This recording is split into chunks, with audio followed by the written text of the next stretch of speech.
අයිබෝන් හැමෝටම e-tutor YouTube channel එකට අදත් ඔයාලා හැමෝම පිළිගන්නවා. අදත් මම Excel tutorial එකක් අරන් ඇවිල්ලා තියෙනවා ඔයාලට. අද මම කතා කරන්න බලාපොරොත්තු වෙන්නේ කොහොමද Excel formula එකක් පාවිච්චි කරලා තෝරාගත්ත දින දෙකක් අතර කාලය ගණනය කරන්න කියලා. එහෙමත් නැත්නම් ඔයාගේ වයස ගණනය කරන්නේ කොහොමද කියලායි අද මම කතා කරන්න බලාපොරොත්තු වෙන්නේ. හරි, අපි එහෙනම් බලමු කොහොමද මේක කරන්න කියලා.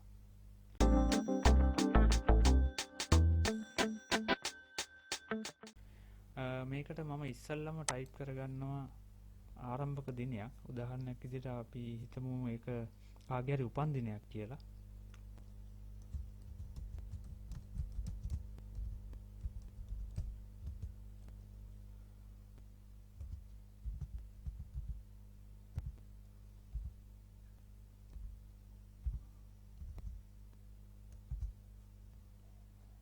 ඊට පස්සේ මම ටයිප් කරගන්නවා අපිට මේ කාලය ගණනය කරන්න ඕන කවදා වෙනකන්ද කියන එක. කරන්ට් ඩේට් කියලා මම ඒක ගන්නවා.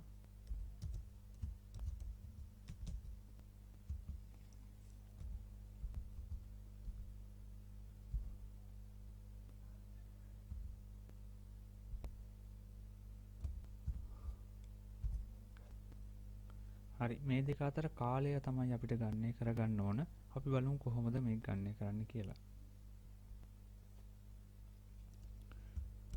අපි ඉස්සල්ලාම බලනවා අවුරුදු කීයක් තියෙනවද කියලා. මේකට අපි පාවිච්චි කරනවා dated if කියන ෆෝමියුලා එක.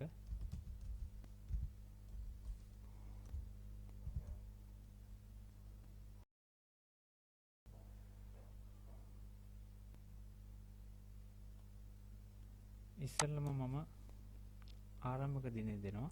ඊට පස්සේ කමාවක් තියලා අවසන් දිනේ දෙනවා. ඊට පස්සේ ආයෙත් කමාවක් තියලා අවුරුදු ගණනය කරන්න ඕන හින්දා y කියන එක දෙනවා මෙතන.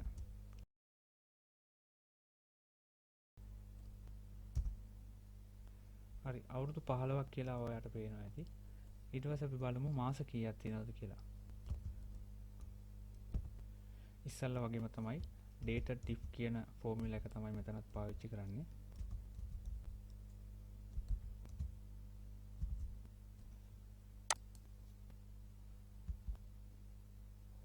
ඉස්සල්ලා වගේම තමයි ආරම්භක දිනයයි අවසාන දිනයයි දීලා ඊට පස්සේ මම මෙතන මාස ගණනය කරන හින්දා ym කියන එක දෙනවා.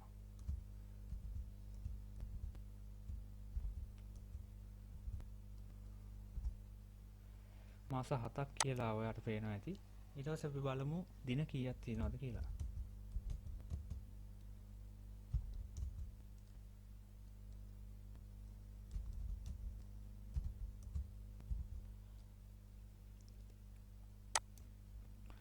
ඉස්සල්ලා වගේම තමයි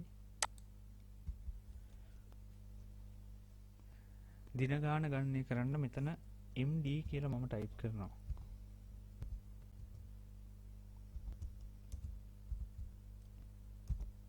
හරි, ඔයාලට පේනවා ඇති 1999 5/22 ඉඳලා 2015යි 1/10 වෙනකොට අවුරුදු 15යි මාස 7යි දින 19ක් කියලා ඇවිල්ලා තියෙනවා. ඉතින් මේ ෆෝමියුලා එක පාවිච්චි කරලා තමයි අපිට දින දෙකක් අතර අවුරුදු මාස දින කීයක් තියෙනවද කියලා ගණනය කරන්න පුළුවන් වෙන්නේ. ඉතින් මම හිතනවා ඔයාලා අද අලුත් දෙයක් ඉගෙන ගත්තා. ඉතින් හැමෝටම ස්තුතිවන්ත වෙනවා වීඩියෝ එක බැලුවට. ඒ වගේම මතක් කරන්න ඕන අපේ YouTube channel එක subscribe කරන්න. ඉදිරියටත් මේ වගේම වීඩියෝස් ගොඩක් ඔයා වෙනුවෙන් අරගෙන එන්න බලාපොරොත්තු වෙනවා. එහෙනම් හැමෝටම සුබ දවසක්.